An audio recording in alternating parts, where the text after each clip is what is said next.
ஏசாவி நல்ல வஸ்திரங்களை எடுத்து தன் இளைய மகனாகிய யாக்கோபுக்கு உடுத்தி. இதுதான் முக்கியமான ஒரு வார்த்தை.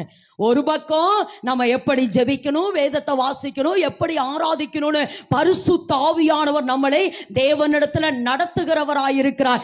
இந்த இடத்துல வாசிக்கிறோம், ஒருவேளை என்னுடைய வஸ்திரம் இப்படி இருக்குதேமா, என்னை சபிச்சுட்டா என்ன பண்றது, நான் அழுக்குள்ளவனா இருக்கிறேனே, நான் பாவியா இருக்கிறேனே, ஒருவேளை நான் எப்படி எங்க அப்பாட்ட போய் இந்த ஆசீர்வாதத்தை வாங்குவேன் என்று சொன்ன பொழுது ரெபேக்காள் சொல்ற, கவலைப்படாத, மூத்த மகனுடைய வஸ்திரத்தை நான் உன் மேல போட்டு உன்னை உன் தகப்பனிடத்திற்கு அனுப்புகிறேன் என்று சொல்லுகிறார். எல்லாரும் ஆமென் என்று சொல்லலாமா? நமக்கு மூத்த குமாரன் யாரு அல்லது மூத்த மகன் யாரு? பிதாவுக்கு மூத்த மகன் யாரு?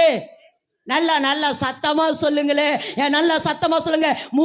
பிதாவுக்கு மூத்த குமாரன் யாரு? இயேசு கிறிஸ்து. வாசிப்போம் ரோமரின் புத்தகம்